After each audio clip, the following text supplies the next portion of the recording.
திமுகவும் அதிமுகவும் ஒன்னா வருமா வர்றதுக்கு வாய்ப்பு இருக்கான்னு கேக்குறீங்களா? ஒரு பொலிட்டிக்கல் சிச்சுவேஷன் பேரறிஞர் அண்ணாவும் ராஜாஜியும் ஒன்று சேர்ந்திருக்காங்க, சரிதானே? அதனால பல முன்னுதாரணங்கள் இருக்கு. அரசியல் நிலவரம் எப்படி சார் இருக்கு? உண்மையிலே அதிமுக திமுக கூட்டு சேரக்கூடிய சூழல் அந்த மாதிரி இருக்குங்களா சார்?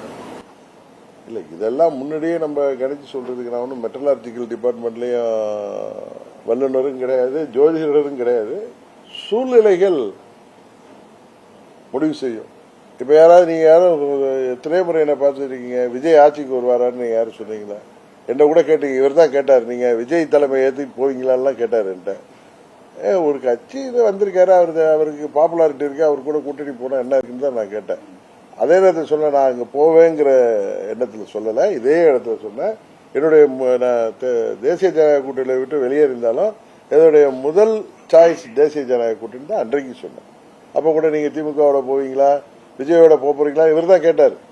நான் சொன்னேன் இப்போ ஒரு யதார்த்தத்தை சொல்றது. இப்ப அவர் சொல்றல அவர் தான் களவாணின்னு சொல்றேன்ல, ஏன்னா திமுகவுக்கு அண்ணா திமுகவுக்கு வக்காலத்து வாங்கி சொல்லல. இன்னொரு கட்சியை களவாணின்னு சொன்னா அப்புறம் நீங்க செய்த களவாணித்தனத்தை நாங்க சொல்லிதானே ஆகணும். அதே போல நான் யதார்த்தத்தை தான் சொல்றேன். எனக்கு விஜயை பார்த்து போட்டியும் கிடையாது, பொறாமையும் கிடையாது. அவர் ஆட்சிக்கு இது எப்படியோ ஆட்சிக்கு வந்துட்டீங்க, ஒழுங்கா ஆட்சி நடத்துற பார்த்துட்டு இதை மாதிரி இன்னும் ஷூட்டிங் சினிமா நடிகராகவே இருக்காதீங்க, நீங்க முதலமைச்சரா செயல்படுங்கன்னு தான் சொல்றோம்.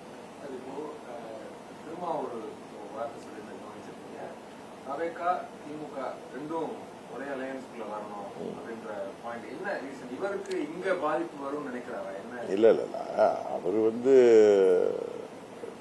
பாஜகவை எதிர்க்கணுங்கிறதுக்காக தாவேகாவும் திமுகவும் ஒரே அணியில் வரணும்னு சொல்றாரு. அது ஒரு பொலிட்டிக்கல் ஸ்டேட்மெண்டா தான் நான் பார்க்கிறேன்.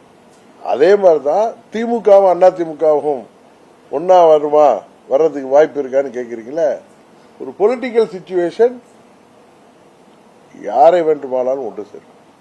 அதுதானே இதுவரைக்கும் கடந்த காலத்தில் பார்த்திருக்கோம். பேரறிஞர் அண்ணாவும் ராஜாஜியும் ஒன்று சேர்ந்திருக்காங்க, சரிதானே? அதனால பல முன்னுதாரணங்கள் இருக்கு.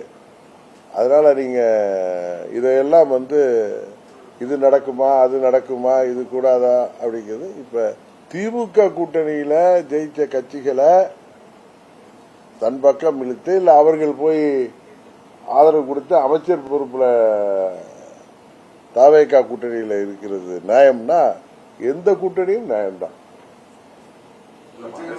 அரசியல் சூழ்நிலை தான் முடிவு பண்ணுறீங்களா? அதிமுக திமுகவோட ஃபியூச்சர் சூழ்நிலை தான் முடிவு பண்ணும். எதுவுமே சூழ்நிலை தானே. விஜய் அந்த அளவுக்கு வல்லமை படைத்தவரா இருக்கா சார்? ரெண்டு பேரும் சேர்ந்து தான் அவர் வீழ்த்தக்கூடிய அளவுக்கான நிலை இருக்கா சார் அரசியல்ல? இந்த தேர்தல்ல அவர் 35% வாக்கு வாங்கியிருக்காரு, கரெக்டு தானே? எங்க கூட்டணி 23% வாங்கியிருக்கு, திமுக கூட்டணி அதை விட அதிகம் வாங்கியிருக்கு. நீங்க அப்படித்தானே பாப்பீங்க. அவரு இப்ப நீங்க 108 சீட்ல ஜெயிச்சதுனால நீங்க அவர் பலம் பொருந்திய கட்சின்னு பார்த்தா அதை வீழ்த்துவதற்கான வியூகத்தை எதிர்காலத்தில் வருகிற தேர்தலில் மற்ற கட்சிகள் எடுப்பதில் ஒன்றும் தவறு இல்லைல்ல. தொழில்துறையில ஹிண்டாய் கம்பெனி